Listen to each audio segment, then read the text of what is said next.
Recording in progress.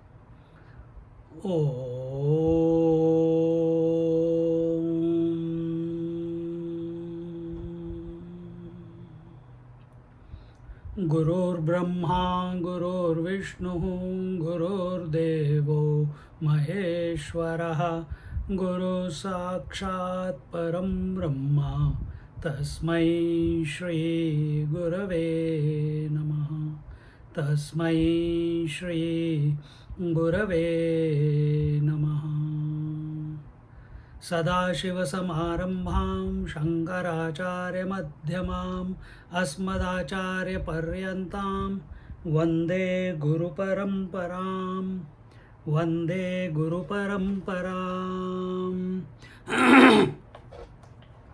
We are in the 14th verse of the third section, and let me just find out where we are. Section 4. Section 5.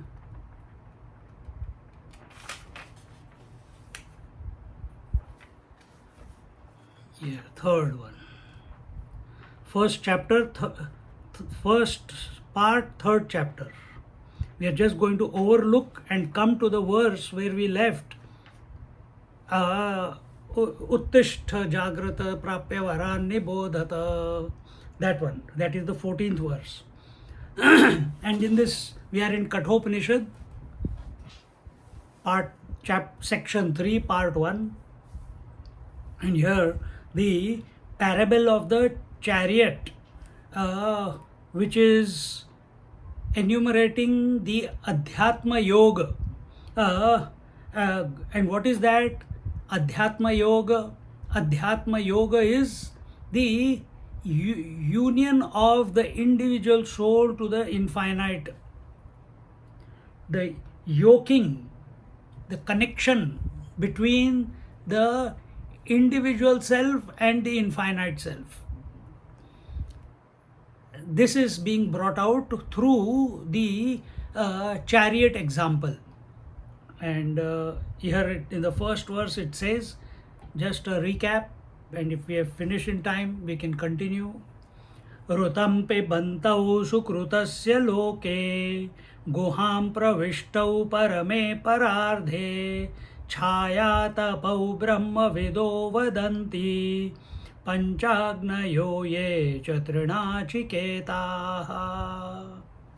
Now question is, do we remember the first two parts of Kathopanishad? I hope that you remember, because covering that one, we'll cover it towards the end again, but today we'll just begin from this part. Remember, Nachiketa is in the presence of the Lord of Death, and he has asked him the questions. First question was, he went there because his father commanded him to do so. The story you know. If not, go back to the first lecture. And the student, that Nachiketa, whose father was not only his father but also a teacher, because he was studying scriptures from him. When he has said something, the student, the son, takes it literally and believes, has faith in the words of his father, that if his father has told him that, go, I give you unto death, he, instead of saying, how can my father tell me that? How heartless can my father be? Blah, blah, blah. Like we all do. How come you had your tea and you did not even ask me for one? And so on. Instead, this young boy thinks, if my father has told me to go to death, That means he knows that I know the way and I must be available to that path to go to the death. And he finds the way. When he gets there, he waits for 3 nights and 3 days. And when the Lord of Death comes, he says, his doorkeepers tell him, "Sir, there is one boy coming from a good pedigree, well educated, coming from a good family, waiting for you." He said, "But his name is not there in the list to come." He says, "But he has come." He invites him inside, washes his feet. He says, "Before I start talking to you, you have come unasked. Very rarely anyone comes without asking. People want to run away from death. But here you are, who has found a way to the death, even though it is not your time. So I bow to your courage, I bow to your, what you call, to your ability, to your conviction to find a way here. And for that, because you waited for 3 days, being a Brahmin, being an intelligent person, I give you 3 boons." This was what we saw in the first chapter. And there the student, the smart student, not stupid like us. "What do you want?" "I want a pizza." He doesn't ask for pizza. He doesn't ask for anything. But see the development of thought. First thing, the period of time in the realm of the death is far faster as compared to the time scale on the earth. So he says, "O Lord of Death, give me a boon that my father is worry free. His mind is at peace. He has no anxiety. And he should and when you, by your blessings, when I go back to my father, he recognizes me the way I left him." 7-year-old he left, but in 3 days, thousands, millions of years have passed there in the realm of death. So the king of death, the Yamaraj, he is amused and he says, "Tathastu, so be it." And then the teacher asks him, "Now ask the second boon." That student, in the second boon, he wants to know that which is, he says, some people say there is, when the body dies, there is soul after death. Some people say that there is no soul. He says, what will you do with this information? I give you other knowledge of the world. And he tempts him with many things. And in that temptations which are being presented to our Nachiketa, he does not fall for any one of them. And the teacher is very, very happy with the resolute stance that this young boy is exhibiting. And in that great admiration for this child, as well as being pleased with the child, he names the Vaishwanara Agni as Nachiket Agni. And Vaishwanara Agni is that fire. See, you need fire to digest your food. You need fire for your eyes to function. If there is no fire in this earth, the earth cannot function. The core of the earth is fire, molten lava. So also, there is a core within us, even at the physical level, and that core is the fire. Now, what do you do with this fire? Do you use this fire to desire the world, or do you use this fire, negotiate through this fire, ignite this fire to blaze and burn everything in its path, because fire always moves upwards. But by our desires, we take that fire downwards. Downwards, meaning going out, extrovertism into the world. Nothing wrong with going to moving it towards the world, but is it done as an offering to the divine? No, it is done as an animal attacks, a tiger attacks an animal for food. We attack everything in this world, let it be humans, relationships, objects of the world. We always have a bucket list. We are attacking the world. We want to satisfy ourselves. This unsatiable desire depletes all our energy, depletes all our fire within the body, and it eventually results in a non-conclusive life. What have we achieved? Achieving money, having great relationships, doing your duty towards Father, the world, the universe. All that is zilch. It doesn't mean anything. There it was told the purpose of birth is to unite with the divine. Is to unite with the divine. So we harness this fire, harness this energy within and without, to bring about this this union, initially union, yes. And what is that union? Union with the total person. There in the second chapter of the first part, it was told that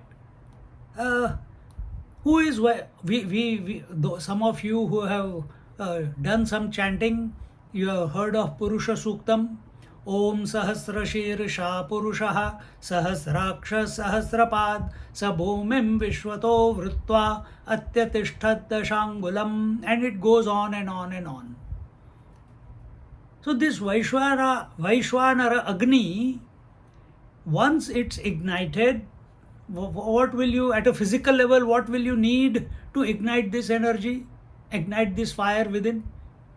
Whole day, if you are eating and eating and eating at a physical level, if you are having breakfast, then lunch, then dinner, then something between breakfast and lunch, then something between lunch and dinner, then before going to sleep again something, this fire will never take on a bigger form.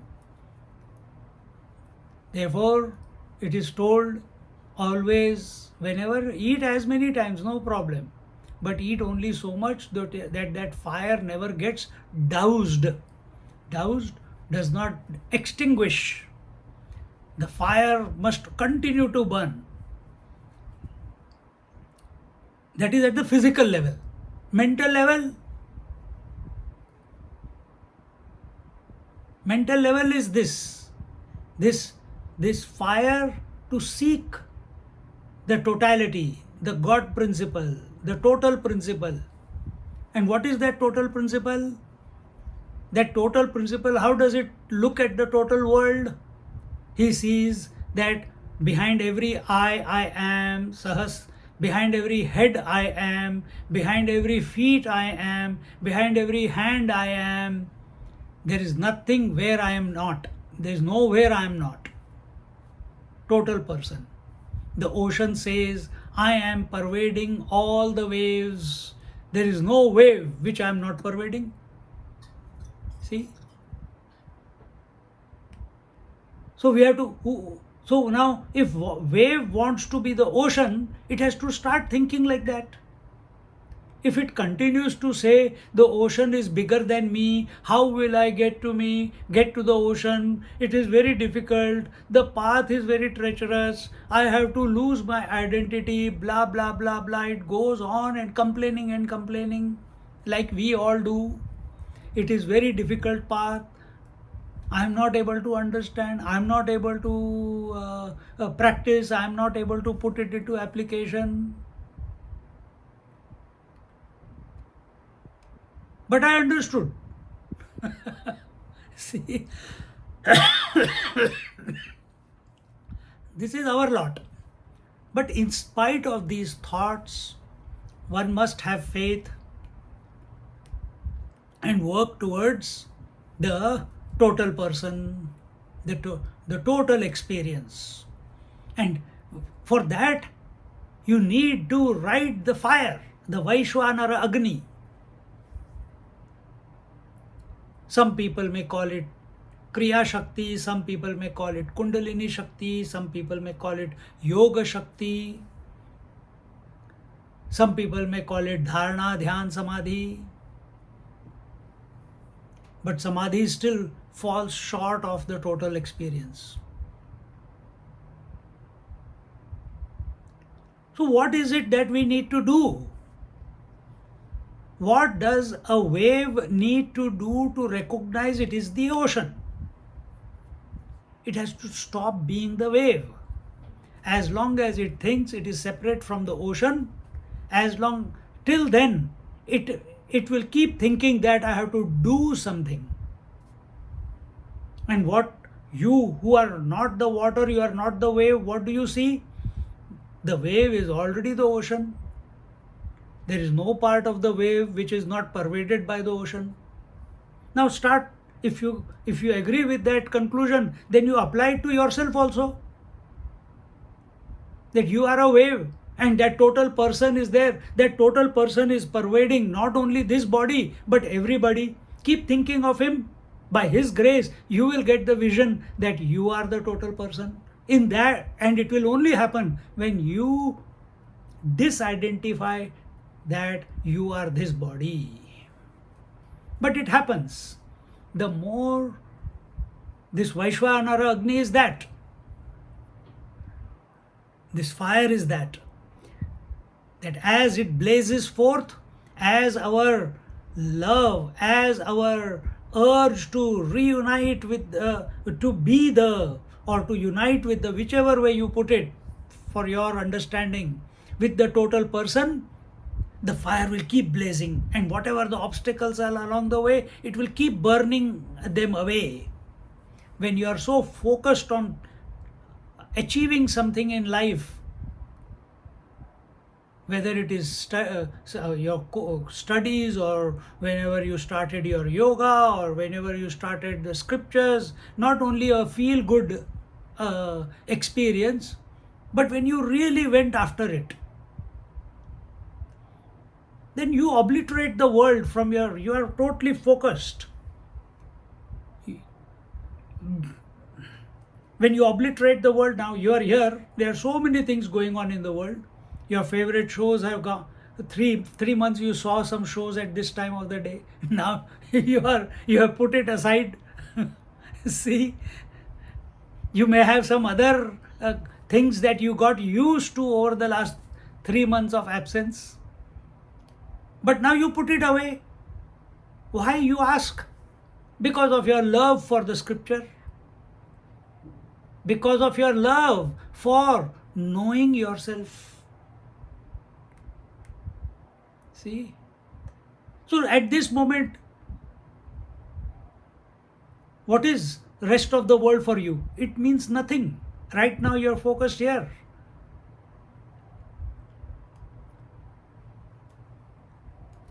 Just like a dedicated husband or a wife, they are only for the family. They don't care for the world.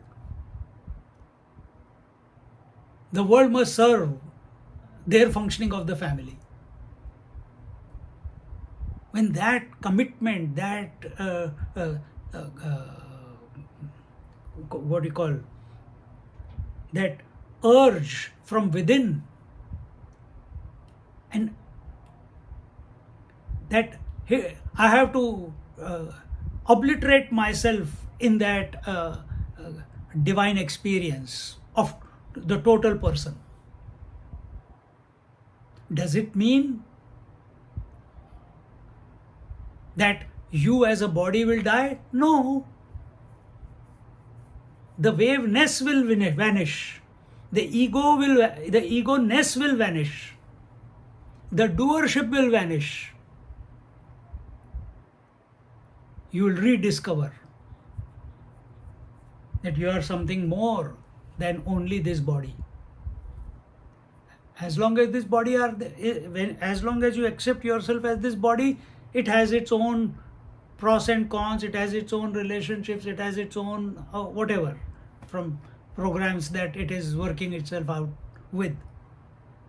But once the owner of this body and its actions has discovered that, hey, I am something greater, I am not only this body, I am the one behind every body, what will be the experience?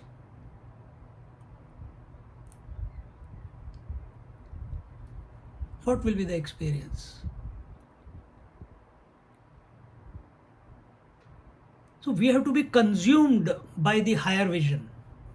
And that was explained to Nachiketa there, the qualities of the student, qualities of the guru that were told by our Yamraj, the Lord of Death.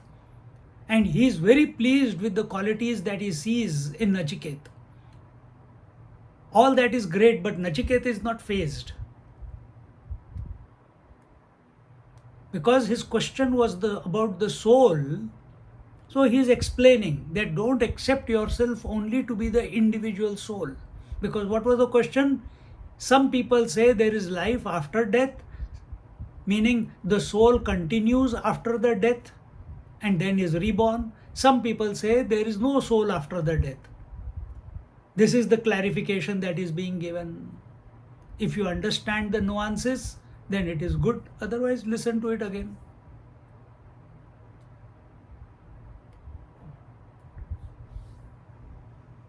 Once you accept yourself as the total, what happens to your individual body? Who cares? Does ocean worry about how many waves have come and how many waves have gone? Never. Similarly, such a person, even in your body, do you ever worry how many cells are born and how many cells have died? How many hair have grown and how many hair have fallen away? How many times since birth you have been hungry and how many times you have not been hungry? It's inconsequential, it's immaterial. Because now you are not thinking about individual. Your attention is on being the one who is expressing behind the total creation. In that, the individual has got no sway. The individual cannot influence the total.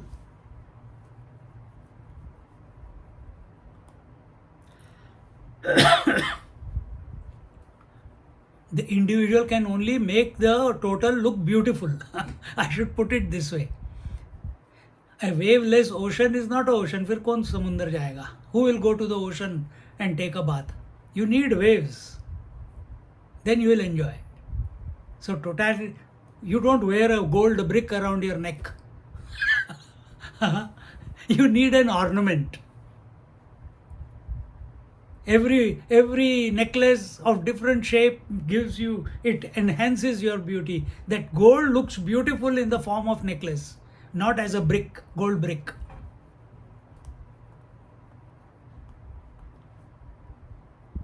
Same way, all the names and forms, they are as ornament on the totality.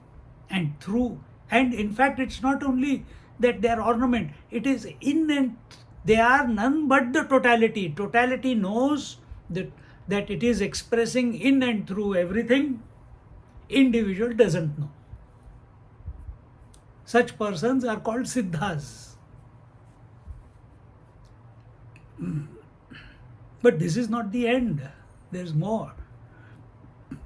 And here in the third chapter of the first part of the Kathopanishad, the Lord of Death, wanting to clarify further, he also, in the previous chapter, he gives him the signs of Om. How Om is the way to ignite and flare up this Vaishwanara Agni. You can harness it with Om. Om is not only the world, but Om is also the transcendental. And the whole science was given. Listen to the lecture. And wanting to explain to him further, the Lord takes this analogy of the chariot, which is the whole Bhagavad Gita. Masters say that the Bhagavad Gita idea in the Mahabharata came from this Upanishad, because Upanishads are older than Mahabharata. Upanishads are eternal. Mahabharata was only 5,500 years ago, or 5,750 years ago, somewhere like that. So here it says, Ritam pibantau sukrutasya loke guham pravishtau parame parardhe chayatapau brahma vido vadanti panchagnayo ye chatrina chiketaha.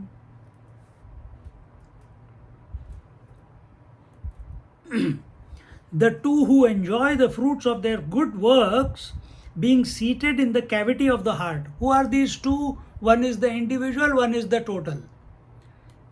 The wave, if we want to use the word soul, the Atma, the self, the wave self and the ocean self, both are present in the wave, in the heart of the wave. Now, which one are you accepting yourself to be? When you touch the wave, you can say, I am touching the wave, I enjoyed the wave, but before I enjoyed it, went away. But when you are touching the wave, seeing the wave, tasting the wave, are you not tasting, touching, feeling, seeing the ocean also?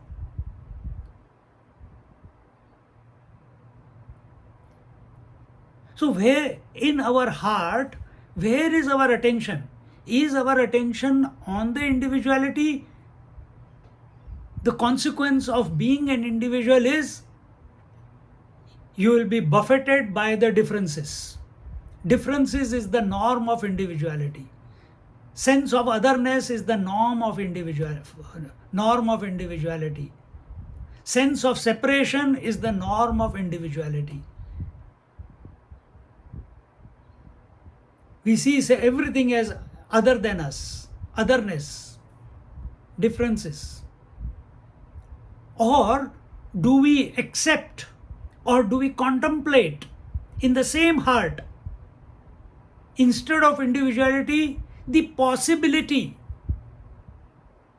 of being the total, and work towards being that total? Choice is ours. What is the vision of totality? I alone am. All are in me. I am pervading everything and everyone. And exactly, diametrically opposite, 180 degrees, is the individual experience. Everyone is other than me. Everyone is wanting my job. Everyone is wanting my wife. Everyone is wanting my salary. Everyone is out there to use and abuse me, take advantage of me, manipulate me.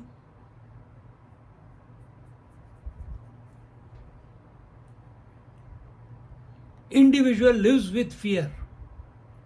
The total self has no fear.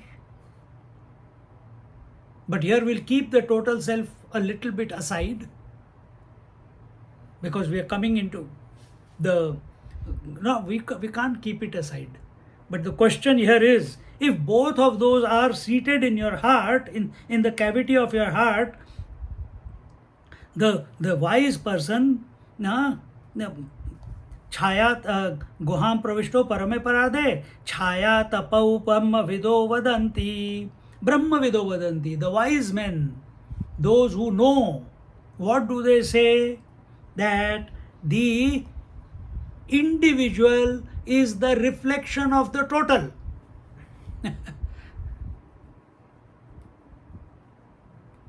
Individual is the reflection of the total. If you are standing in the middle of a room full of mirrors, you are one. How many mirror images you will see? Infinite. See? So all the selves, all the individual selves are the mirror images of the ocean, the total waters. See? And where is that image formed? In the cavity of the heart, in the mind. Mind is the mirror.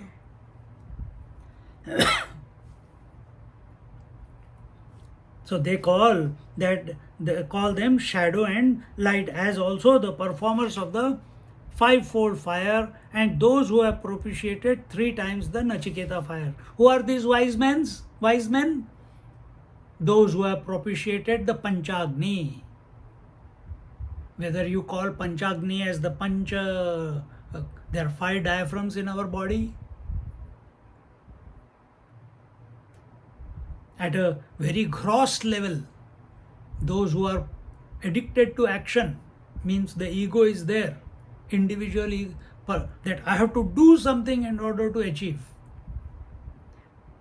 They perform the fire sacrifice, and a fire sacrifice is successful when this is very gross, I am telling,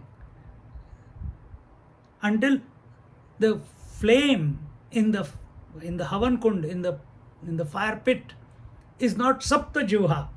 It should have seven tongues. Then it is called as a successful fire sacrifice. No smoke. Panchagni, another way you can say, I'm giving you different connotations to it. Panchagni could be the 5 senses, all of them you have transcended, then only the urge, the desire to know the higher will come, because senses are extrovert naturally. See?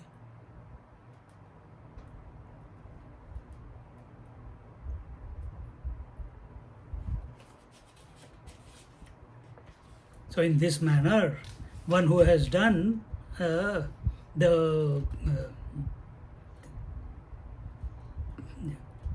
has overcome the Trinachiket Agni 3 times, or he has overcome the Panchagni, and in this way he comes to dissolve his ego into the totality. See, you are listening, but is it happening? No. Therefore, the examples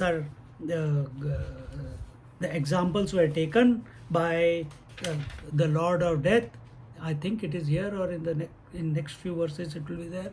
Then here he says, Yasetu rijananam aksharam brahma yat param abhayam titirshatam param nachiketam shakemahi. May we master that Nachiket fire sacrifice, which is the bridge for those who perform sacrifices, as also that which is the highest immortal Brahman, fearless, and the other shore for those who wish to cross the ocean of samsara. Setu means, yes, Seturi Jananam. Setu means the bridge. And what is, excuse me, after 3 months I am speaking.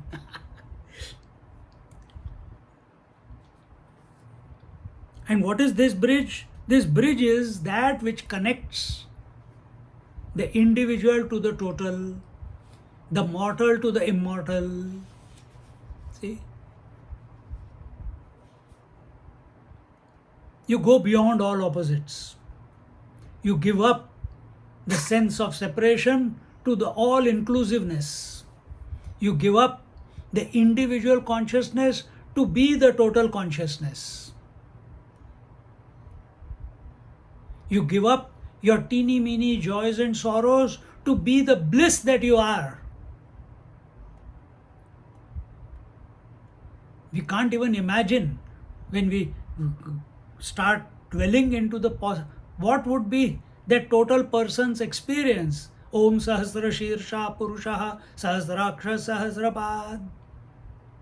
The one who is seeing that he is behind all the heads, all the senses, all the legs, all the hands, all the thoughts, all the minds, all the intellects. What will be his disposition? Will it be joy and sorrow? Because there is no otherness, so there is no joy and sorrow. There is no comparison, there is no competition. Oh, how? What will it be like? We can't even imagine. But it is bliss.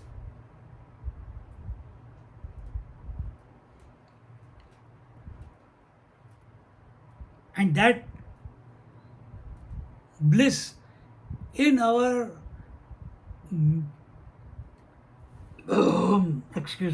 in our misunderstanding, in our lack of understanding, we call it heaven, we call it, and that heaven, Bhur Bhuva Swa Tapa Jana Maha Satyam, 7 different types of heavens are there. Majority of the masses, they only believe there is one heaven. Some people want to kill to be in the heaven. They don't want to live this life. They want to live life in heaven. So they will kill others. But what do we have to kill?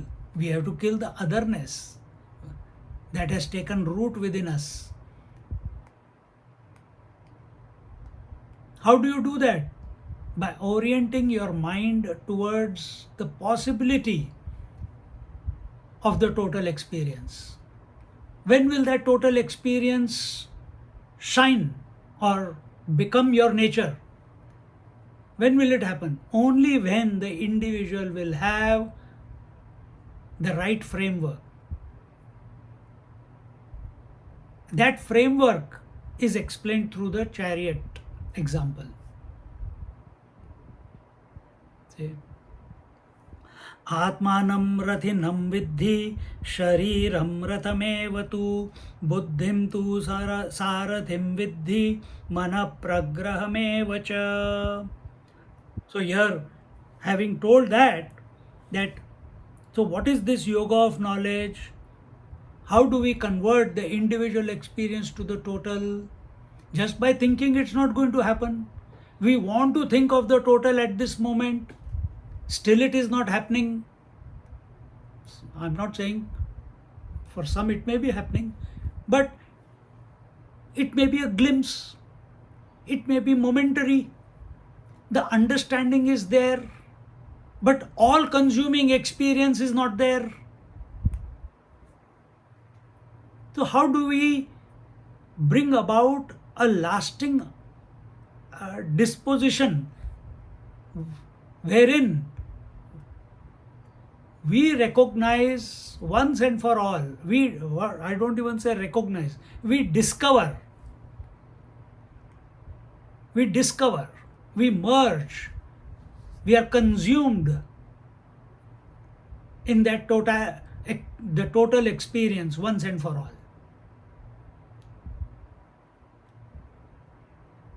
See?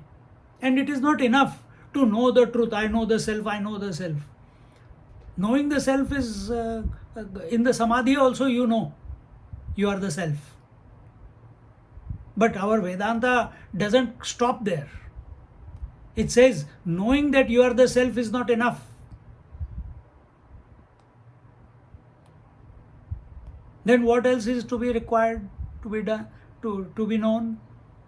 You have to know that all that is perceived by your senses and your mind is also the self. Oh my God.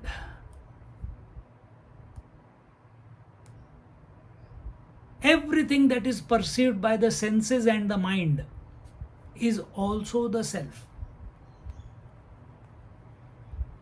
See?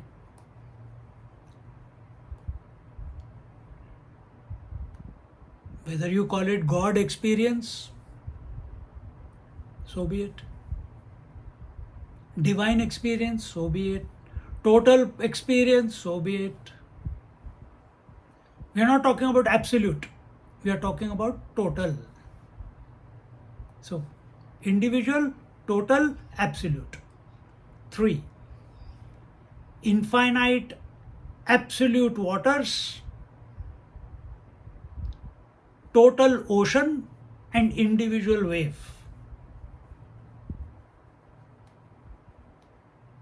So you are, which one are you?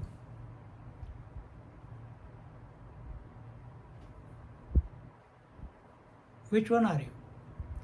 To complete the equation, and wherein afterwards there is no sense of duality ever possible, that has to be brought about.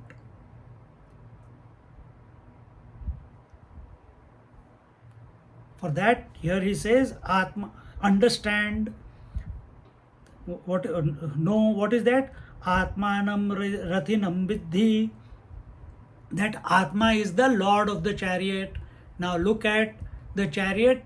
You have the Arjuna, you have the Krishna, you have the chariot, you have got the 4 wheels, you have got the 5 horses, and you have got the reins which are in the hand of the charioteer.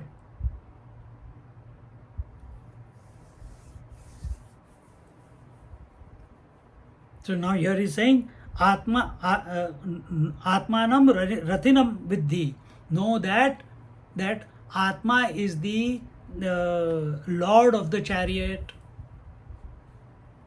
Then Shariram Rathamevatu.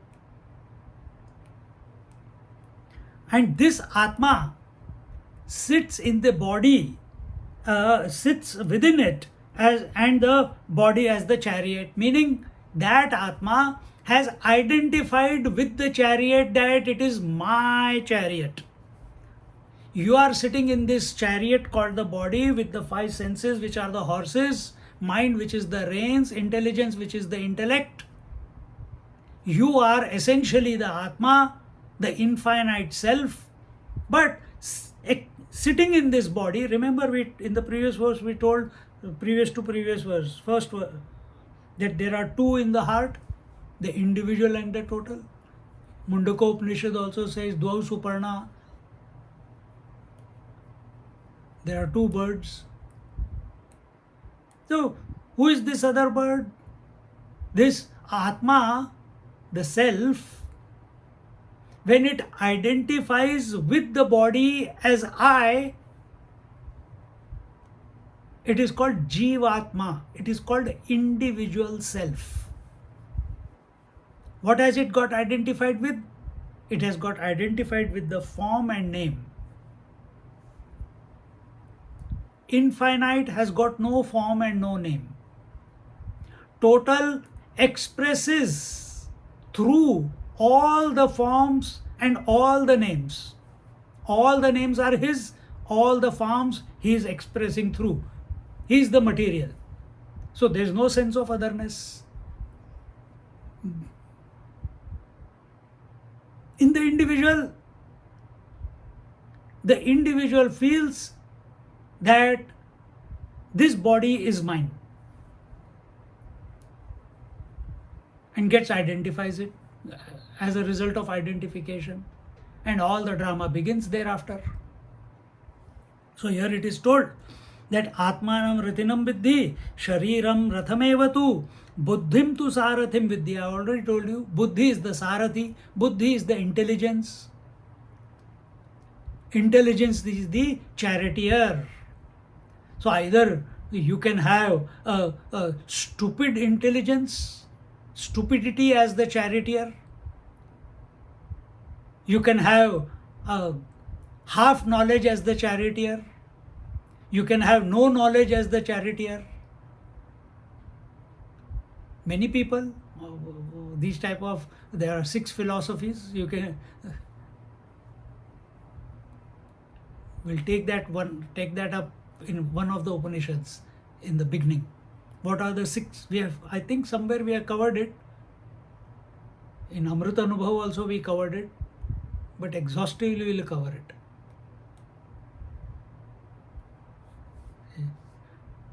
Sankhya philosophy, Charvak philosophy, Nyaya philosophy, Vedanta philosophy. See, each one is a standpoint by which the world is seen or the self is seen.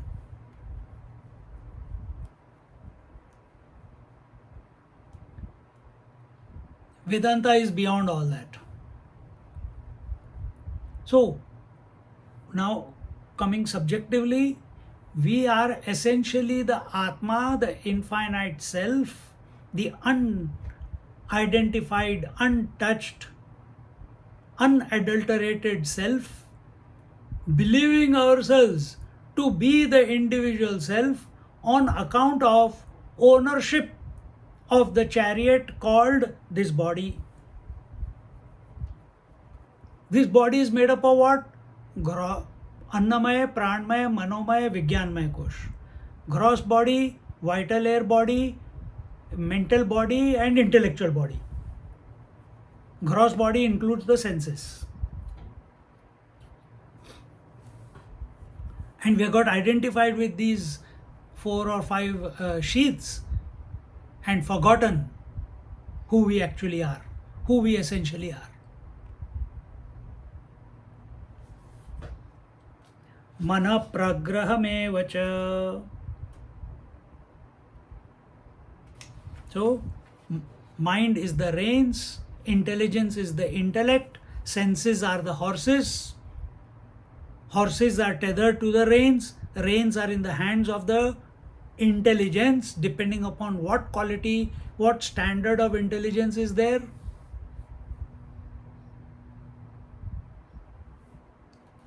Indriyani haya nahuhu vishayansteshu gocharan atmendriyamano yuktam bhoktyahurmanishinaha. In the 4th verse it is said, the sense and the instincts, they say, are the horses. I have already told you now. They are the Indriyani hayanahu vishayansteshu gocharan. And where do the senses go? They walk on the roads of their sense objects. Eyes will see only forms and colors, ears will only hear sounds, nose will only smell, tongue will only taste, skin will only feel. There is no interpolation possible. So each sense, if not restrained, it will indulge in its sense stimuli. And we have been guilty of that many times. And in this way, then it says, Manishinaha, the wise men say that Atmendriya Mano Yuktam Bhakteya Manishinaha. The wise men say that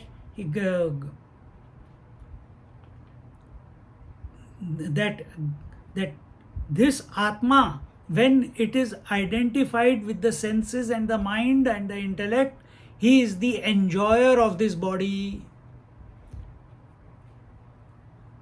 You will enjoy seeing only that is good, beautiful. You will want to hear only that which is pleasing, smell that which is pleasing, taste that which is pleasing, feel that is which is pleasing. Anything that is unpleasing, you want to run away from it. This is on account of you being the enjoyer of the sense stimuli. They cannot function without the Atmic principle. But are you accepting yourself as the Atmic principle, the untouched one, or are you identified with this body, breath, mind, intellect?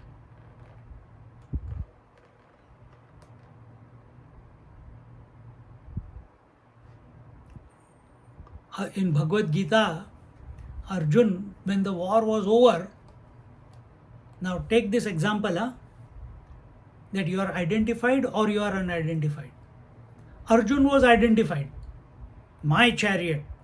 Indra Bhagwan has given me the chariot. It is a divine chariot. And he was very proud of it. When the war was over, Krishna Bhagwan first made Arjuna get down from the chariot. Normally the rule is what? Every day of the battle, always Krishna got down and helped Arjuna to come down. As if, you are the boss, I am waiting for you. But last day, Krishna told Arjuna, you get down first. And the moment Arjuna got down, Krishna jumped out of the chariot, and the moment he jumped out, the chariot blasted into smithereens.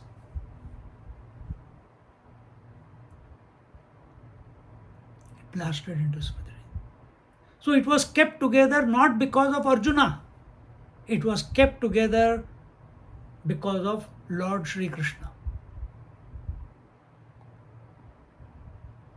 The divine had kept it together. The moment divine leaves the body has got no reason to be together.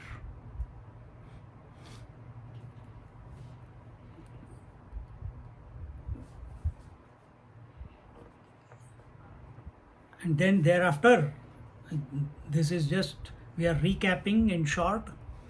In the 5th verse, Yastva Vijnanavan Bhavati Ayuktena Manasa Sada Tasyendriyanyavashyani Duštashva Iva Sarathe.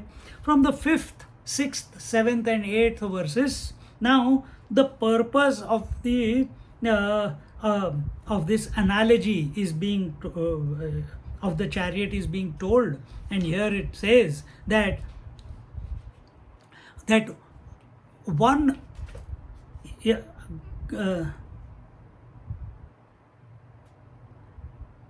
tasyendriyani avashyani drushta. So when the sense indriyani means the senses, when the senses are unrestrained, or in other words, who will keep the senses under control? Can you just keep the horses under control? No, the reins have to be under control. Who will will the reins by themselves control the horses? No, you need a charioteer behind who has the power, the acumen, the ability, the strength, the courage, the intelligence to control the reins, and through the reins the horses, and make the chariot go in the direction where in that direction which is beneficial for the owner of the chariot. So is our now you apply it on yourself. Is our direction of the 5 senses, is it going in the right direction? Is it in good thoughts? Is it in happy thoughts? Are we still desiring the world?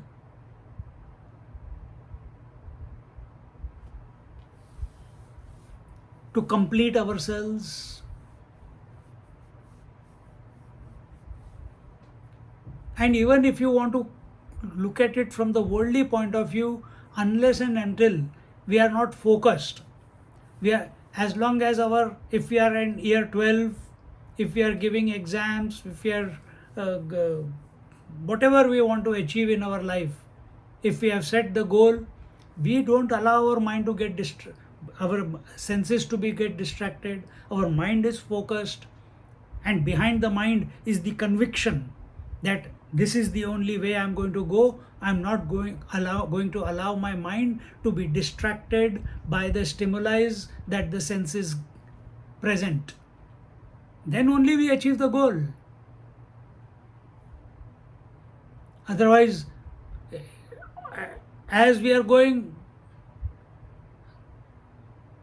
there are hundreds of disturbances along the way, and we succumb to every one of them. We'll never reach the goal.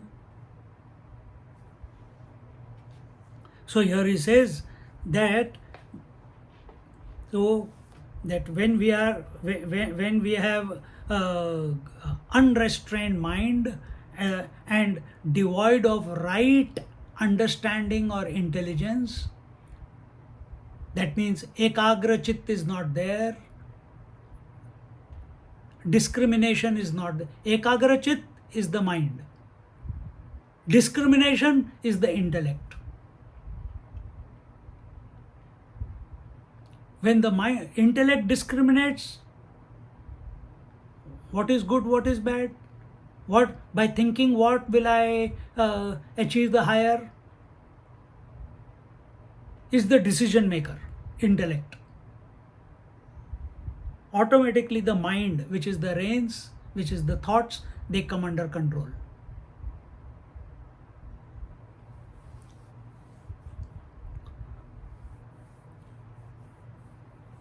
And if it is not, then this horse, if the mind is not under control, the horses go out of control. Such people realize their worth only by the number of likes on the Facebook or Instagram. How many people have seen? How many people follow me? So what have we done? We have put our happiness in the pocket of others. If 100 likes or 1000 likes are less, my day is very bad. Why? I did not get the likes that I normally get. Less people like me today. Senses are going outwards.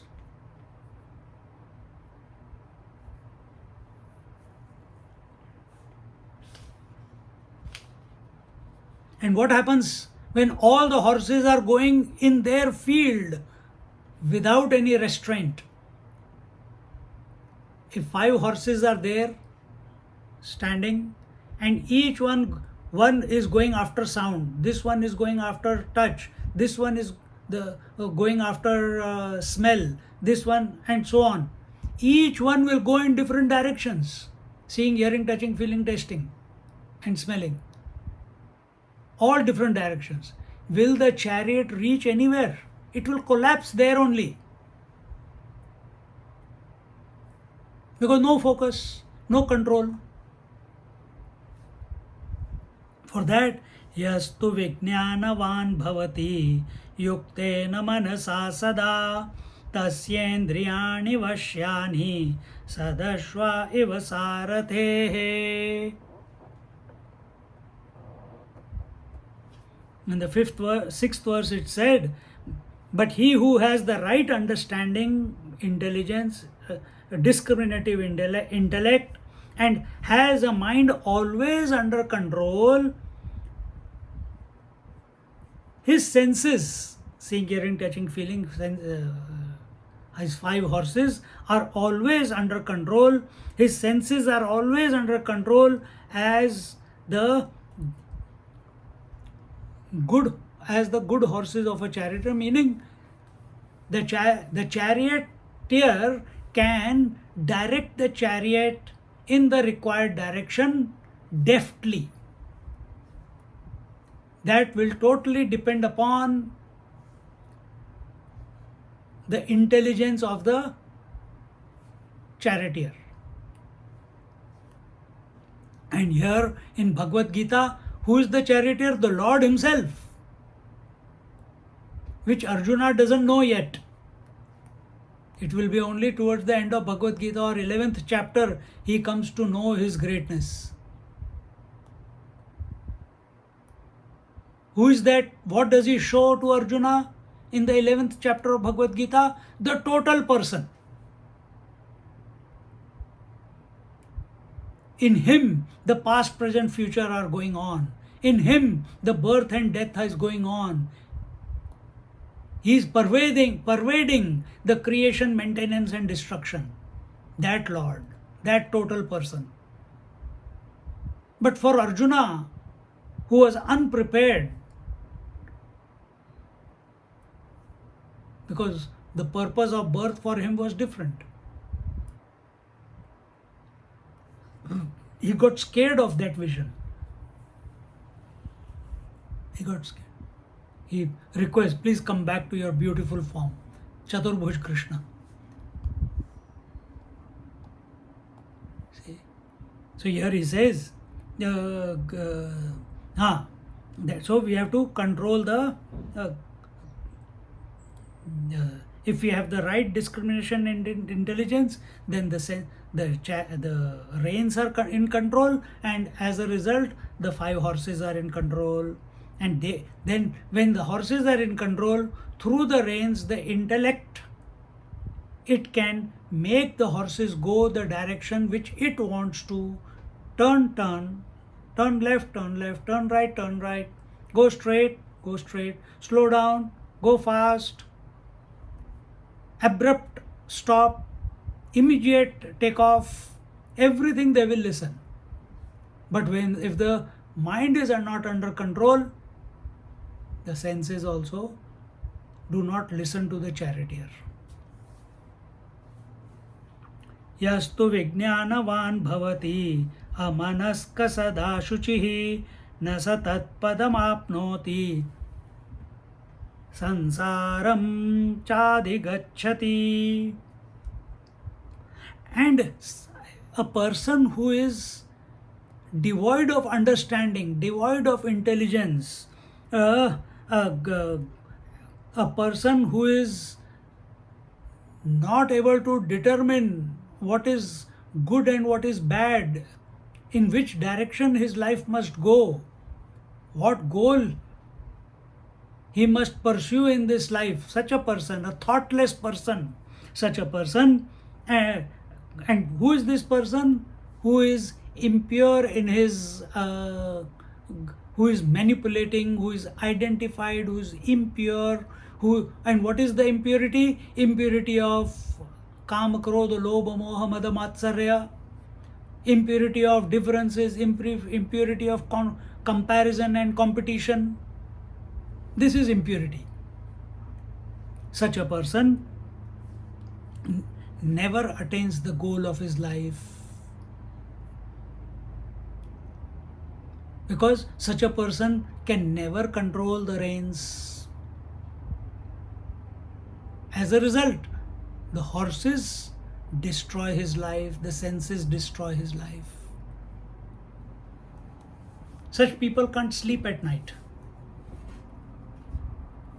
Too much extrovertedness, too much dependence on other people's evaluation of theirs. They're continuously living in guilt. Have I done the right thing? Have I not done the right thing? Their attention is not on the total person. How do you go beyond all desires and all guilts and all expectations? The purpose of life is not to be at the mercy of these 3. The purpose of life is to recognize the opportunities only through the human birth. To recognize you are the total. You are the one in whom the whole world is playing. Sometimes the dream world comes, plays and goes away. Sometimes the waking world comes, plays and goes away. And sometimes there is nothing. Waking, dream and deep sleep. And who are you? You are other than that. Who are you? You are expressing as the waker, waking world and waking experience. You are experiencing the dreamer, dream world and dream experience. You are the one who is in you, this experience of absence of the two is happening. Be that total person. For that, little bit of hard work is required. That hard work is being told that the whole formula is being given to us.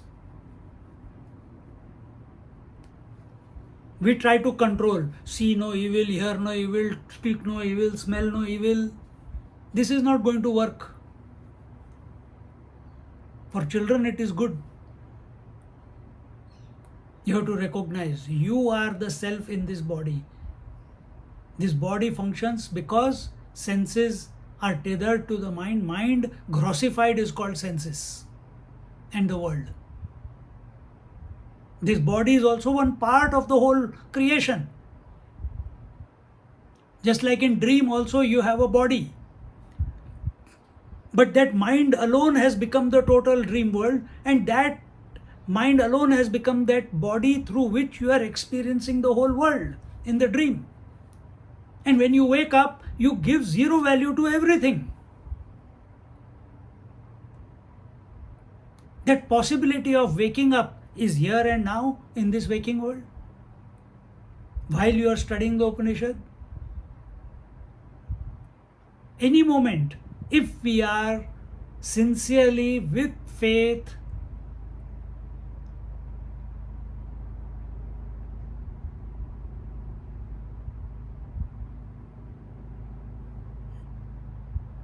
desiring to be that total person, in that love for the total person, in that love for the totality, the individuality will dissolve.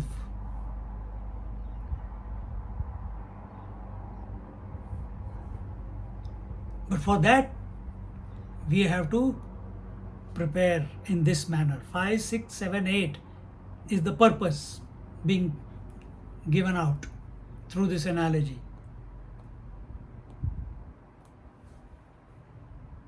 And such a person who has an uncontrolled mind, lack of intelligence, even after hearing, even after going through the Upanishads, studying the Bhagavad Gita, still he is not able to control his senses, he is still not able to restrain his mind through discrimination.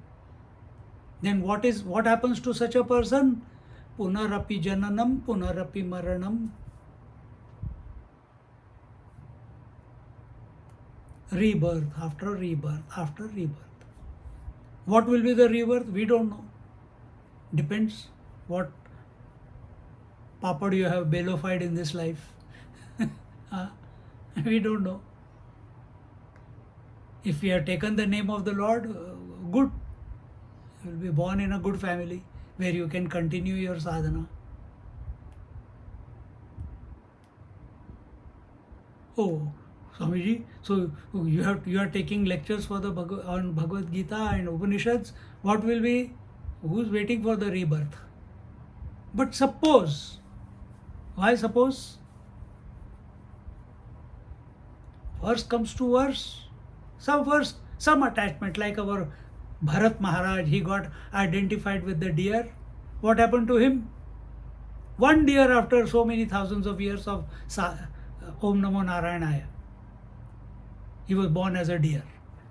So what is, when you are sitting in meditation, when you are silent by yourself, watch your mind. What is it obsessed with? Is your mind obsessed with the name of the Lord? Is your mind obsessed with the total person? Is your mind obsessed with samadhi?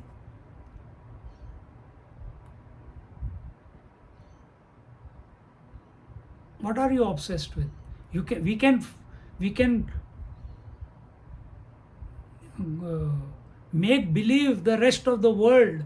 We are a good person, we are this person, we are that person. But inside, what are you? An asura, a rakshasa.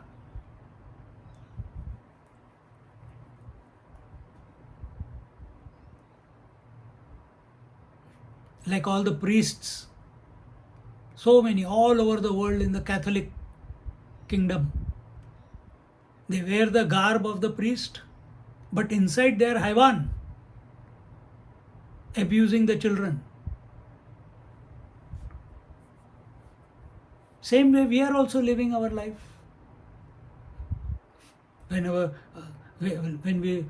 anyone looks at us, we are a wonderful person. Inside, oh, don't ask. Prepare. Here, this whole analogy is being given to recognize why we are not getting the results if we are understanding, but that understanding is not getting converted into experience. The individual is understanding, the total doesn't need to understand. The individual is understanding. If that understanding is there, but it is temporary, it's the focus is very less. To convert it into an all-consuming natural state of the total being, we need to understand this analogy. Then continuing, so an unrestrained mind leads to births and deaths.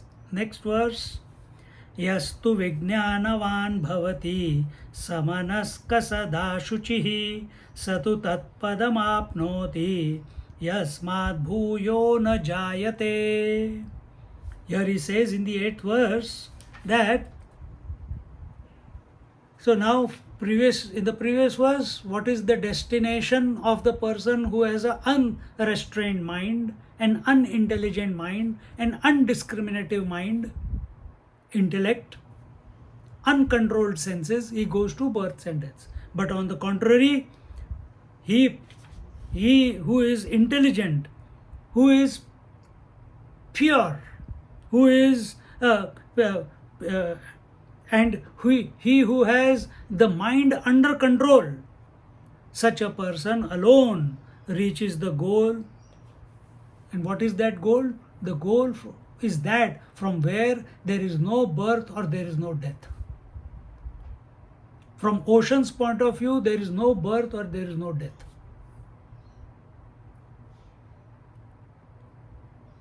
From individual's point of view, there is only birth and death. In any yoni, depending upon how we have programmed our mind. But as a total ocean, whether it is a tsunami, it comes, destroys everything. Even in the ocean, it destroys all the waves, overpowers all the waves. One big wave overpowers all the waves. But eventually, it goes away. A big tide comes, it takes all the smaller waves and pushes them towards the ocean. Waves cannot do anything. Help me.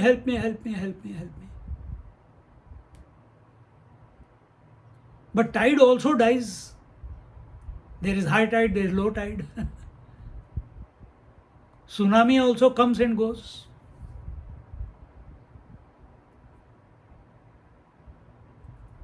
If that wave went to the Arctic Circle or the Antarctic, it freezes. It will melt away one day. But the ocean remains the ocean, untouched by the tsunami, untouched by the tide, untouched by the wave, untouched by the crystallization, which is being the ice, appearing and disappearing. It is untouched. Such is the total person.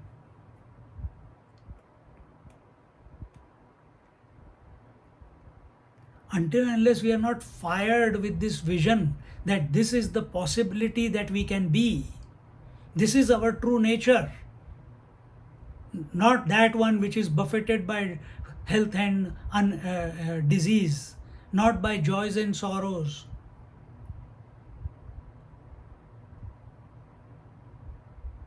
Bhagavad Gita says, Sukha Dukkha Samay Kritva Labha Labho Jaya Jayo Tato Yuddhaya Yuddhasva Na Shochati Na Kangshati. Sukha Dukkha Samay Kritva. Be equanimous in joys and sorrows. Sukha Dukkha Samay Samatvam. Equanimous. Don't react to joys, don't react to sorrows. Labha Labhav. Don't react to gain and loss. Jaya Jayau. Don't react to victory and defeat. Tato Yuddhaya Yuddhasva. Be alert. This is what here also is saying. Intelligence. These stimuli are going to come. These experiences are going to come. Probably are coming every day. But do we succumb to them or we remain untouched by them? How do you remain untouched by them? By shifting your attention to the higher. How do you remain untouched by them? By you every night shifting your attention to sleep.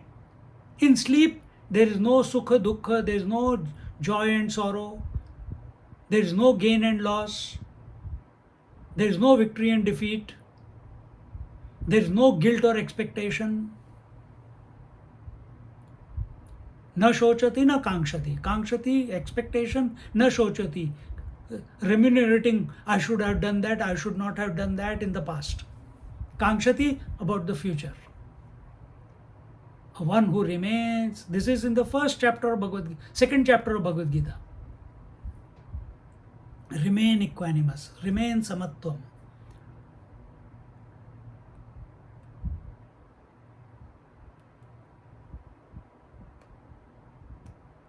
Yes, wind will come, it will blow the leaf on the tree. But leaf continues to grow. Leaf continues to stay on the branch.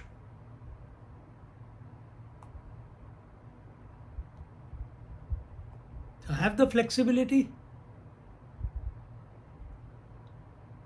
Someone comes, tramples on the grass bends down, after some time again it stands up. Do we have that ability?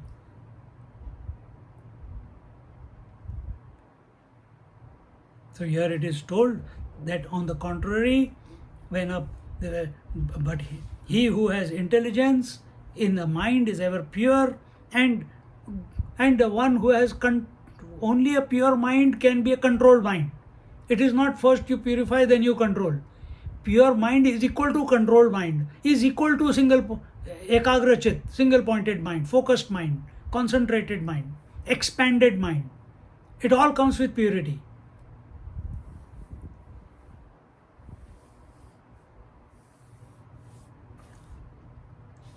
And such a person does not go, he reaches that abode, he reaches that goal, destination, from where there is no birth and death thereafter. See, that is the purpose of our human birth.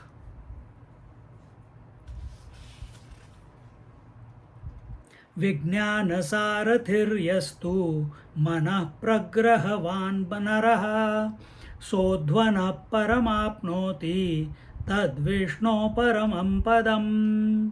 We are in the ninth verse. In the ninth verse it said, the man who has intelligence for his charioteer and the mind as the well-controlled rein.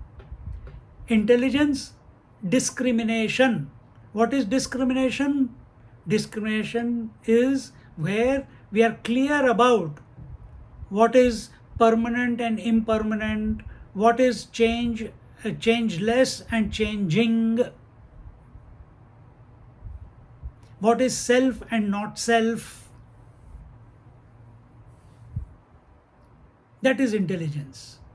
Intelligence also here means that you are all intelligent people, that's why you're listening to Upanishad. Choose wisely what you must pursue in life. What is going to give you more joy? Taking the medicine or taking the ultimate medicine of the total person and be free of all the medicines. To do Kaya Kalp and become young again, again and again and again, like that our Sangdev Maharaj, 1400 years, 14 times he became young. He knew all the 14 times. So many generations have come and gone. Knows all the scriptures, knows Mahabharata, Gita, everything, everything, everything. Yet, when that 12, 13-year-old Jnaneshwar Maharaj comes in front of him, he is spellbound. He doesn't know what to say. Sends him a blank piece of paper because he doesn't know that they say he's such a great master. So how can he give blessings to a great master? But he's only 12 years old. How can I bow in front of him? So he's caught in between. So he sends a blank paper. And that great Jnaneshwar Maharaj sends back in writing that we should meet. Now that you have sent only a blank slate, something can be written. So let's meet. And when he meets, he says, I have found my guru now. He says, no, I'm not your guru. Your guru is this young 8-9-year-old Muktabai, his younger sister. For whom? For a 1400-year-old stalwart, a yogi. So even after 1400 years, what did he achieve? Only controlling the body. Only controlling the body. He had not known the ultimate truth. He had not even come to this total person. Come to be the total person. Nope. Yes, few siddhis were expressing. So choose intelligently. Every moment is an opportunity to go the wrong way or go the right way. To go towards the asat or go towards the sat. To go towards the inert or to go towards the consciousness. Inert, thinking about the body, what the body needs. It needs a tea, it needs a biscuit, it needs this, it needs that, it needs the latest sofa, it needs the latest doona, it needs the latest bed, it needs a swim, it needs that, blah blah. It goes on and on and on and on. Body doesn't need, the mind needs. But at any of those, when those ideas came into your mind, all these things are inert. You also had the opportunity that the mind needs to be the total consciousness. Are we exercising that option? Are we accepting that option? That will only happen when we have reverence for that higher. Only when we have reverence for the higher. And that reverence comes as faith in the Lord, faith in the scriptures, faith in the teacher, Guru Maharaj. And what is that Guru Maharaj? Guru Maharaj is none. Wherever you can learn, that is your Guru Maharaj. Here you are learning. Our job is not to make you dependent on us, but here through this few verses we are only teaching how you can expand yourself and be the infinite. This, if you read by yourself, you will never understand. Because you will understand only based on the ideas that you have in your mind.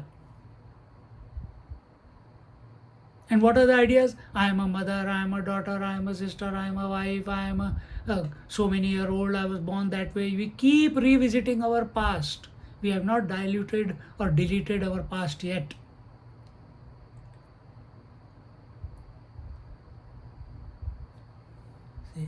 And therefore, when we study the scriptures, the teacher is necessary. Continuing, Indriyebhya parayartha arthebhyascha param manaha manasastu para buddhihi buddhiratma mahan paraha. Now the new thought is beginning. This, what is the time? We'll take it next time. And then we'll dive into the 14th verse and its bhashya. Om Purnamada Purnamidam Purnaat Purnamudachyate Purnasya Purnamadaya Purnamevavashishyate. Om Shanti Shanti Shantihi. Harihi Om. Shri Gurubhyo Namaha. Harihi Om. Good to be back with you all.